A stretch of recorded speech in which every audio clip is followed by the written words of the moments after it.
Hello, I'm Platini Fonseca and I'm studying critical success factors of implementations IRP, and I'm studying in Federal University of Bahia, UFBA.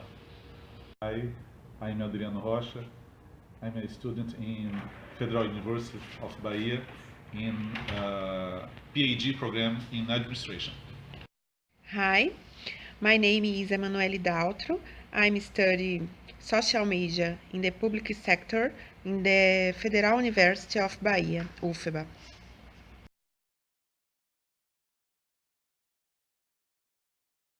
In your research, you discussed the influence of the behavior of organization subunits on organization compliance with external information security requirements. What motivated you to research information security? Well, I am graduated in data processing and I worked with information technologies since my first job. And the areas in IT which I worked are network computing and infrastructure and operation systems. Thus, I worked in installing and managing information systems and information network computing and in different companies and public organizations. So the fact that I work in this field put me in touch with information security everywhere. In this sense, I can say that I have always worked with information security. Initially, I worked on information security technologies implementation, and then in information security process, and regulations and policies, drawing up and reviewing a lot of documents. And I say that organizations spend a lot of resources and time on information security actions, but the technologies and processes do not work as expected. So I suspect that the reasons that make organizations adopt information security measures are not those that are stated by the organizations. Eduardo, what do you think that lead organizations to adopt information security measures? And the professional literature on information security says that organizations must identify their requirements and their risks before adopting information security, the necessary information security measures. I suspected that organizations were adopting measures based on external influences and not based on their internal requirements, internal needs. This mistrust led me to try to understand the adoption of information security measures from the institutional perspective, which assumes that organizational behavior is determined by pressures that comes from the external environment. Thus, the adoption of information security measures would be the result of the legal or regulatory obligations created by other organizations of the environment.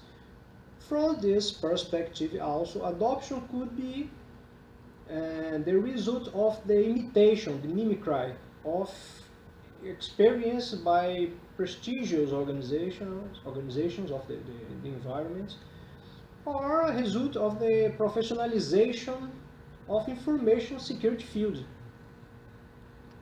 which leads professionals of this field to be trained with the same technologies and the same information security standards. So the professional information security field has an homogeneous understanding of the measures that are needed by the organizations. Okay. But your thesis is about strategic response to institutional pressures. Where does this idea of strategic response come from? Strategic responses to institutional pressures have emerged as an extension to institutional theory. And this idea was introduced by Christine Oliver in 1991. Based on resource dependence theory, Oliver proposed that as organizations are inserted in an environment that has institutionalized roles, they are subject to institutional pressures, but these pressures do not necessarily result in homogeneous organizational behavior, and the organizations not necessarily comply with these rules. Thus, in Oliver's perspective, when organizations are pressured by the environment, they can respond in different ways, in 5 different ways, depending on how they judge the pressures they receive about consistency with their activities and the consequence of non-compliance or rejection of these institutionalized rules. I explained that organizations receive institutional pressures that force them to adopt information security measures.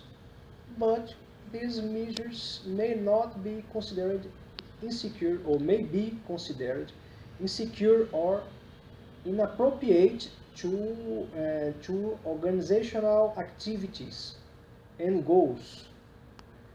And in this situation may lead organizations to respond by different ways, 5 ways, as Oliver said. And this response can be a passive acceptance without no question about the adequacy of the measures. Organization may also respond with acceptance, with interest in the benefits of the compliance.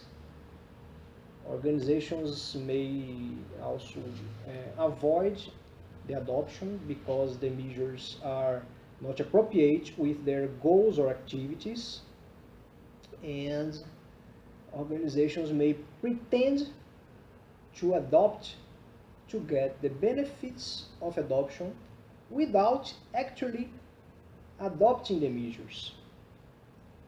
The other possible responses are the rejection of the information security measures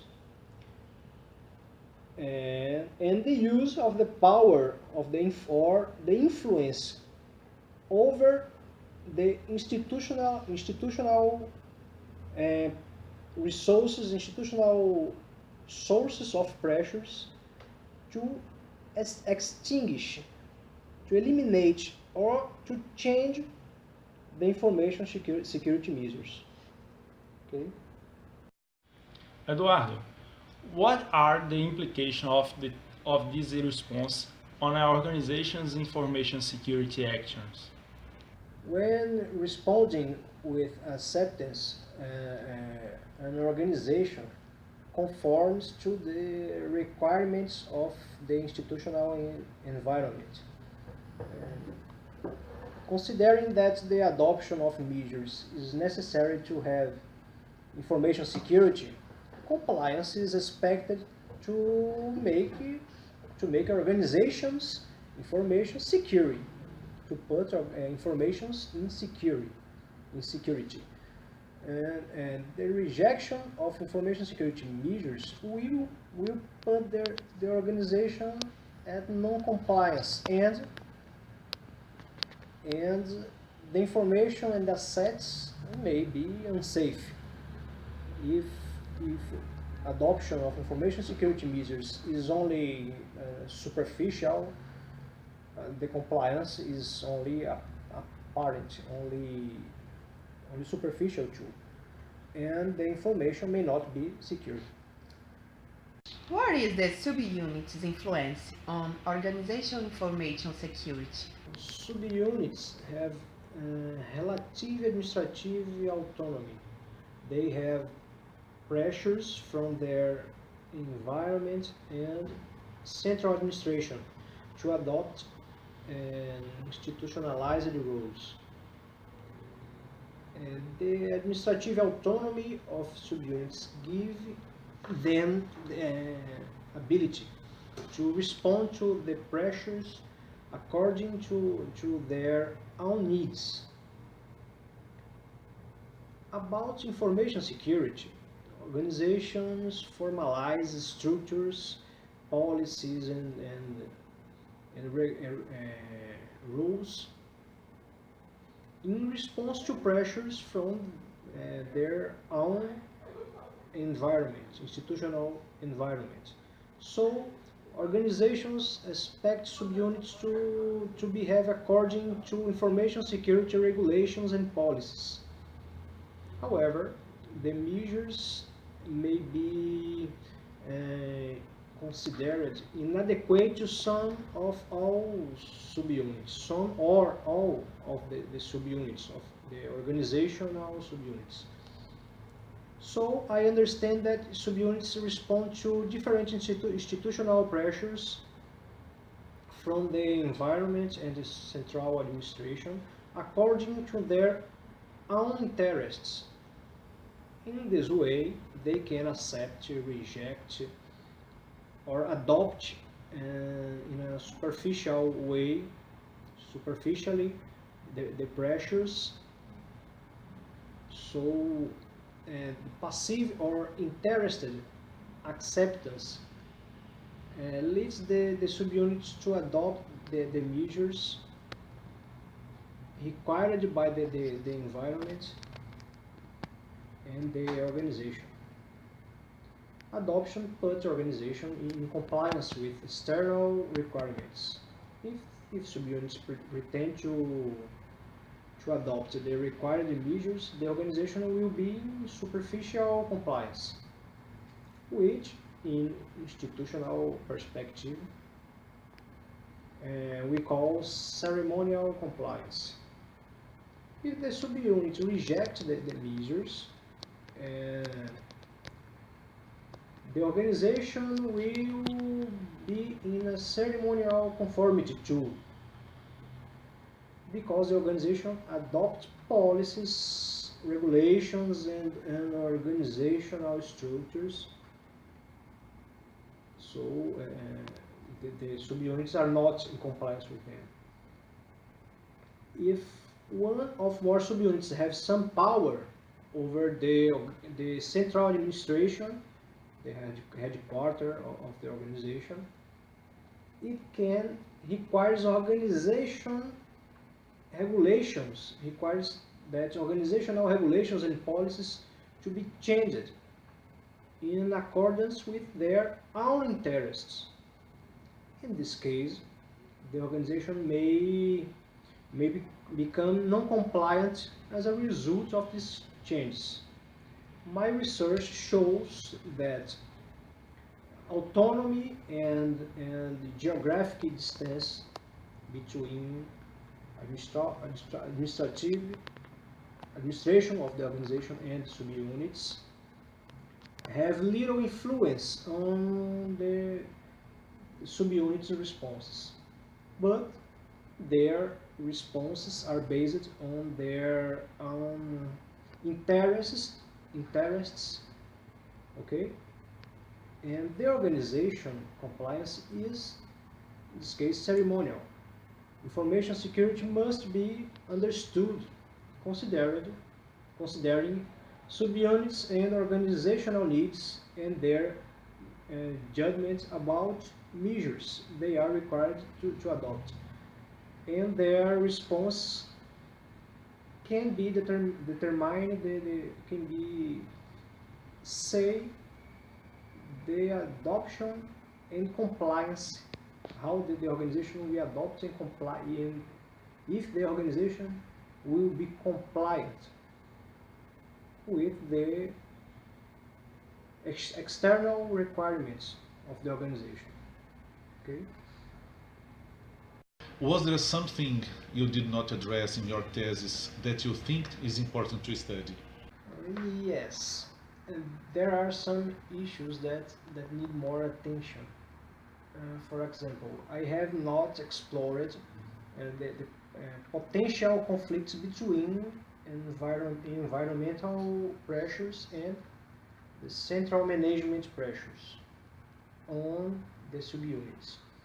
And such conflicts may lead the subunits to adopt measures on the basis of external requirements and not based on organizational requirements. Okay. The research had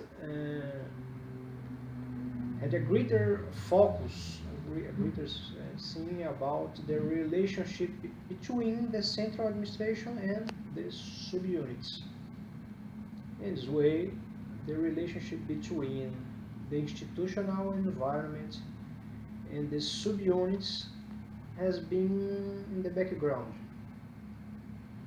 And I believe that subject needs to be explored.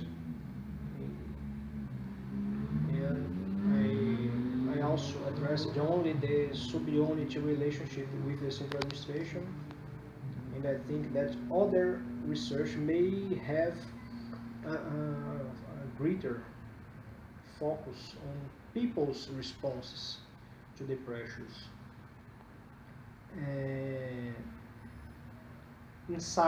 within the organization.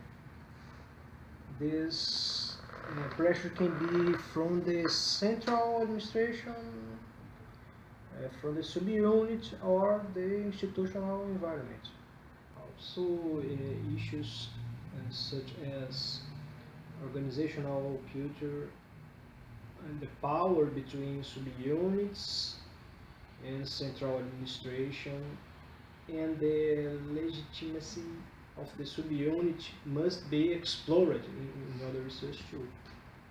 So, okay. Okay, thank you, Eduardo.